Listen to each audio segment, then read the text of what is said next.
Hello, good morning সবাইকে। তোমরা সবাই কেমন আছো? আশা করি তোমরা সবাই খুব ভালো আছো। ঘড়ির কাঁটায় এখন ওই 9:30 মতো বাজে। এই সময়টা পিহু একবার ওঠে, ওকে ফিট করিয়ে ঘুম পাড়িয়ে দিয়েছি। ওই একটু জেগে মতো আছে। রাহুল এখন অফিস যাবে, আর অফিস যাওয়ার আগে মেয়েকে একটু আদর করে তারপরে ও অফিস যায়। এটা ওর ডেলি ডিউটি বলতে পারো। রাহুল বলে এই অফিসের টাইমটুকু নাকি ওর কাটতেই চায় না। আসলে মেয়েকে ছেড়ে অনেকটা সময় তো অফিসে থাকে, সেই জন্য। আর সপ্তাহে একটা দিন করে ছুটি পায়, সেই দিনটা সারা দিন পিহুর সঙ্গে ও কাটায়। কিন্তু রবিবারটা যে এত তাড়াতাড়ি কিভাবে কেটে যায় সেটা আমরা দুজনেই বুঝতে পারি না। তোমাদের সঙ্গে কথা বলতে বলতে এক এক করে হাতের কাজগুলো এবার আমি সেরে ফেলবো। আসলে পিহু এখন ওই টানা 1 থেকে 2 ঘন্টা ঘুমাবে, তার মধ্যেই আমি হাতের কাজগুলো তাড়াতাড়ি সেরে ফেলি। কদিন ধরে টানা পরপর বৃষ্টি হয়েছে, অনেকগুলো জামা কাপড় জমে গেছিল। আজকে সকাল সকাল বেশ সুন্দর রোদ উঠেছিল, জামা কাপড়গুলো সব মা মেলে দিয়েছিল, সেগুলোই শুকিয়ে গেছে, সেগুলোই আমি ভাঁজ করে নিচ্ছি। জামা কাপড়গুলো ভাঁজ করা কমপ্লিট হয়ে গেছে। এইবার আমি এইদিকে পিহুর বোতলগুলো ফুটাতে দিয়ে দেবো। এই যে এদিকে আমার পিহুর ফিডার বোতলগুলো ওয়াশ করা হয়ে গেছে, এখানে আমি সুন্দর করে উবুর করে দিয়েছি। ও ওদিকে এখনো ঘুমাচ্ছে, ততক্ষণে আমি স্নানে চলে যাব। ও একবার উঠে গেলে আমার আর স্নান হবে না। আমার এদিকে স্নানও কমপ্লিট হয়ে গেছে, আর বেরিয়ে দেখি ম্যাডাম খুব রেগে গেছে। দেখো মুখটা কেমন করেছে। ঘুম থেকে উঠেও প্রচন্ড কান্না করছিল। মা ওকে ভোলানোর জন্য একটু বাইরে নিয়ে গেছিল। রোদের তাপের জন্য কিছুটা পরিমাণে তাকাতে পারছিল না। এবার ঘরে দিয়ে গেছে, এবার ওকে আমি ফিট করিয়ে দেবো। গুড মর্নিং, ও বাবা, গুড মর্নিং সোনু মা। এই যে পিহুকে এবার আমি ফিট করিয়ে দিয়েছি। ফিট করিয়ে দিয়ে আগে আমি ওকে ফ্রেশ করে দিলাম। তুলোটা দিয়ে মুখটা পরিষ্কার করছি, ও দেখো খেলা শুরু করে দিয়েছে। ওকে বেশ সুন্দর ফ্রেশ করিয়ে দিয়েছি। এখন আর আলাদা করে ড্রেস চেঞ্জ করব না, ওর স্নানের সময় হয়ে গেছে, ওই জন্য একেবারে স্নান করিয়ে দেবো। ও ওদিকে শুয়ে কিছুক্ষণ একটু খেলা করে নিল, তারপরে আমি ওকে তেল মাখিয়ে দিলাম। তেল মাখানো হয়ে গেছে, এবার আমি ওর স্নানের জামাগুলো একে একে রেডি করে নিয়েছি। মা ওকে এখানে স্নানটা করিয়ে দিচ্ছে, তারপর আমি ওকে রেডি করিয়ে দেবো। আর আজকে স্নান করতে করতে দেখো ওর কত ঘুম চলে এসছে। ওর স্নান করাও কমপ্লিট হয়ে গেছে।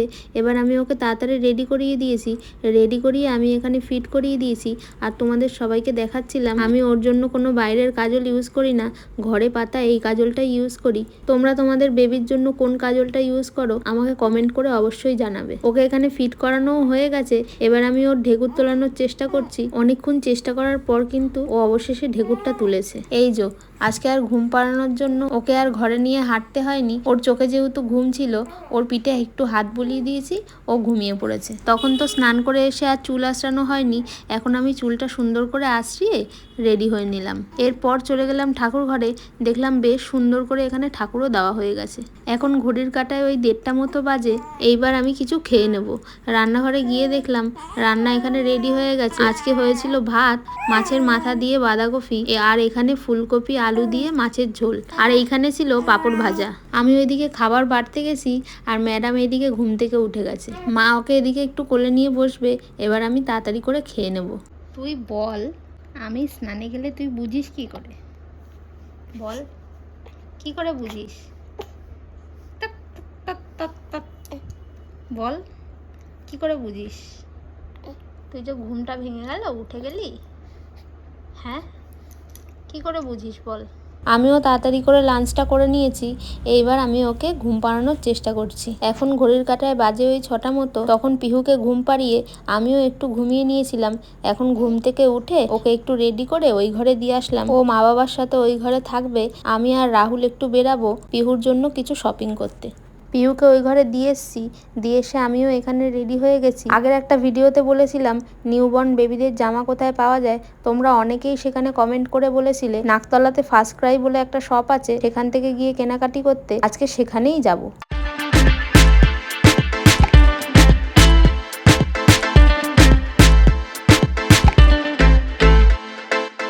এই যে পৌঁছিয়ে গেছি আমরা ফার্স্ট ক্রাইতে। এবার একে একে ঘুরে ঘুরে দেখে নেব পিহুর জন্য কিছু পছন্দ হয় কিনা। এখানে কালেকশন কিন্তু মোটামুটি ভালোই ছিল, কিন্তু পিহুর জন্য যেগুলো পছন্দ হচ্ছিল সেইগুলোর কিন্তু সাইজ হচ্ছিল না। আর আমি যেই রকম টাইপের জামা পিহুর জন্য খুঁজছিলাম সেই রকমগুলো ওখানে ছিল না।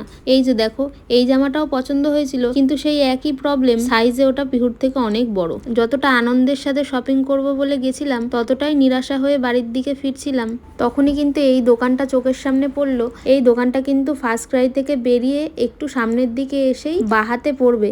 এই দোকানটা থেকে বেশ ভালো ভালোই জামা পেয়েছি। পরের দিনের ভিডিওতে পিহুর জন্য কি কি কিনলাম তোমাদের সঙ্গে সবকিছুই শেয়ার করব। এইবার আমরা চলে যাচ্ছিলাম কিছু স্ন্যাক্স খাওয়ার জন্য। আমরা বলতে এখানে আমরা ওই 4 জন, আমি, রাহুল আর আমার এই 2 বন্ধু। আমরা যেখানেই যাই বেশিরভাগ সময়টাই 4 জন একসাথে যাই। 4 জন একসাথে বসে গল্প আড্ডা দিলে একটু মনটাও ভালো হয়ে যায়।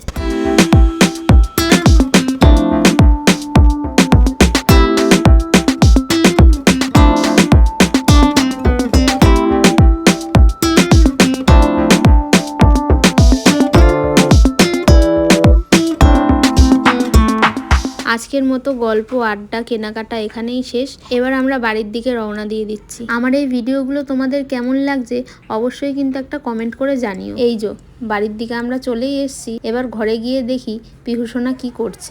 শোনো, এই শোনো, আমরা ছিলাম না, হ্যাঁ আমরা ঘুরে চলে এসেছি।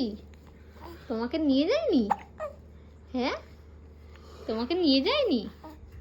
এ বাবা, এ বাবা, তোমার জন্য অনেক জামা কিনে নিয়ে এসছে, অনেক জামা কিনে নিয়ে এসছে। আমার শোনো, আমার শোনো। পিহুকে বাবা মার কাছে রেখে গেলে পিহুর কিন্তু কোনো রকম অসুবিধা হয় না। মা ওকে টাইমলি ফিটটা করিয়ে দেয়। ও কিন্তু বাবা মার কাছে বেশ ভালোই থাকে। আমরা এদিকে ভালো করে ফ্রেশ হয়ে গেছি। তারপর মা ওকে এই ঘরে দিয়ে গেছে। পিহুকে আমি ফিট করিয়ে জামাটা চেঞ্জ করে দিয়েছি। এবার ওর পাপা ওকে ঘুম পাড়াচ্ছে। তোমরা যদি ভিডিওটা এতক্ষণ দেখে থাকো, ভিডিওটা ভালো লাগলে অবশ্যই একটা লাইক করে দিও আর কমেন্ট করে জানিও ভিডিওটা কেমন লাগলো। দেখা হবে আবার নেক্সট একটা ব্লগে। টাটা।